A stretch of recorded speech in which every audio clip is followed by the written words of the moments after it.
Laplace transform is a nice mathematical tool developed in the early 19th century by French mathematician Pierre-Simon Laplace. It's a tool that converts functions and differential equations from the time domain to the frequency domain, and that comes in very handy in solving differential equations, as we will see. Now, this approach, this transform, was later developed and evolved by many mathematicians and physicists.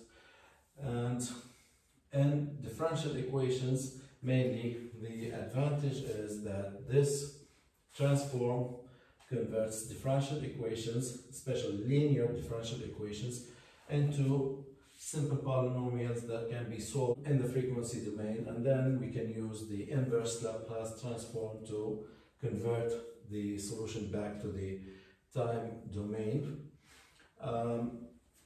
The main tools that we will use, or the main forms of Laplace transform that we will use in solving differential equations, these main relations are, if we have a function in time for function f of t, then the Laplace transform of this function, Laplace of f of t, will be the function in the frequency domain f of s, where s is the frequency, t is the time. Now, the Laplace of the derivative of this function, for example, Laplace of df by dt, is s times f of s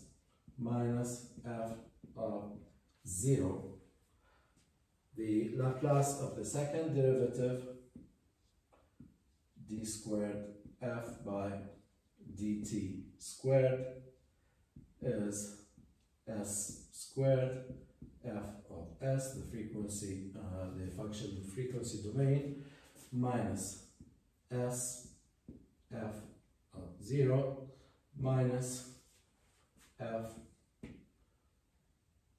dot of 0. The Laplace transform of higher order derivatives is,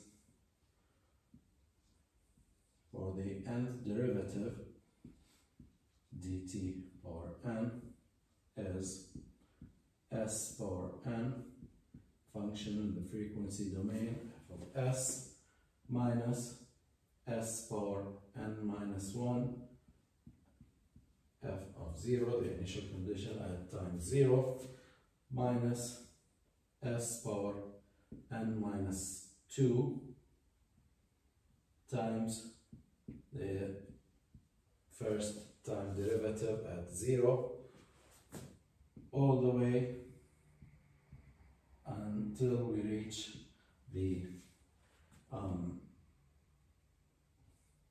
n minus 1,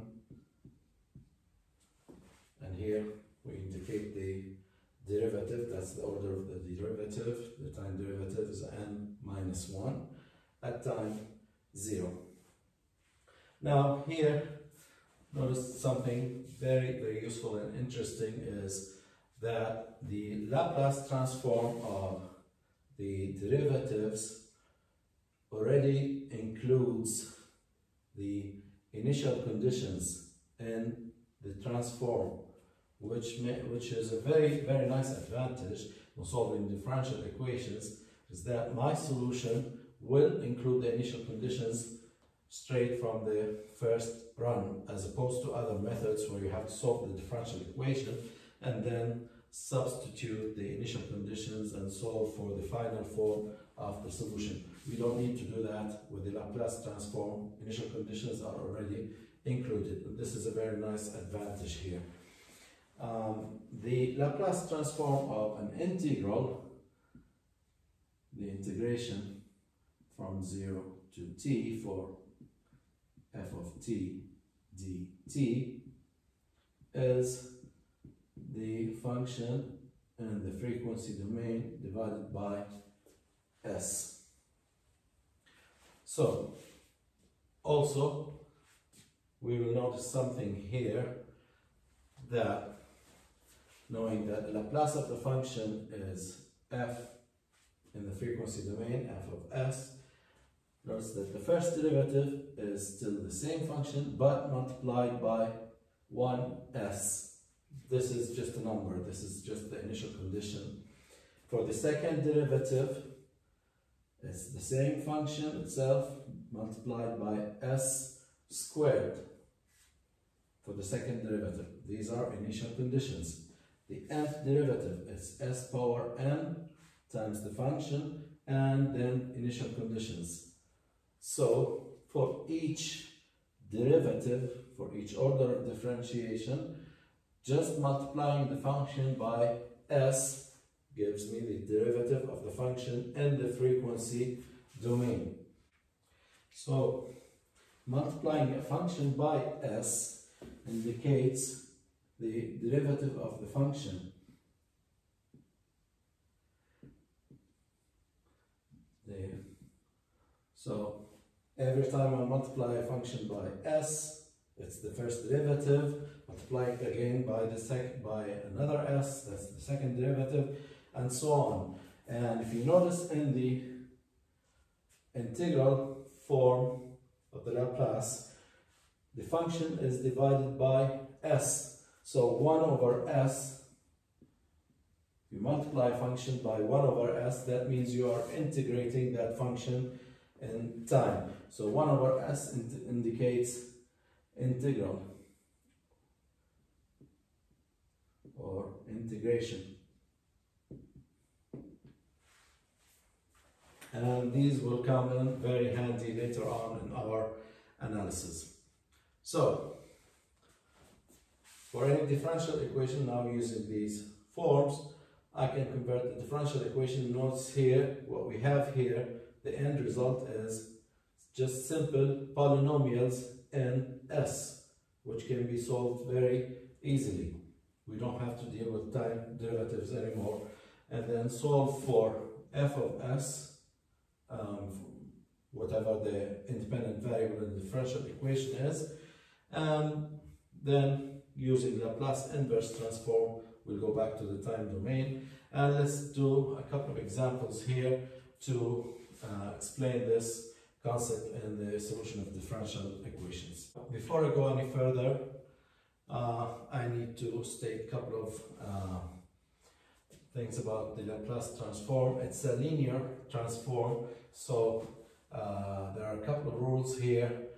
For example, if the Laplace of f of t is f of s, then because the Laplace transform is a linear transform, the Laplace of the function f of t multiplied by constant k, this is constant,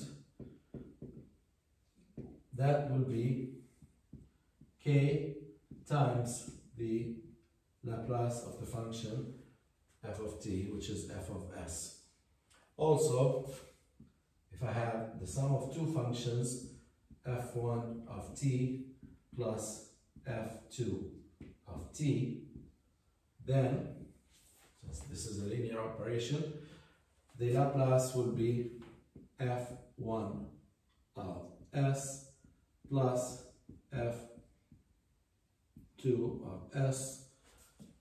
So it's the Laplace of each function separately added up together. But the Laplace of two functions multiplied by each other will not be the multiplication of the Laplace of the two functions, f1 of s times f2 of s. This is a nonlinear operation, so this is not equal to the multiplication of the Laplace transforms of the two functions. So we'll keep these rules in mind when we start solving differential equations using Laplace transform.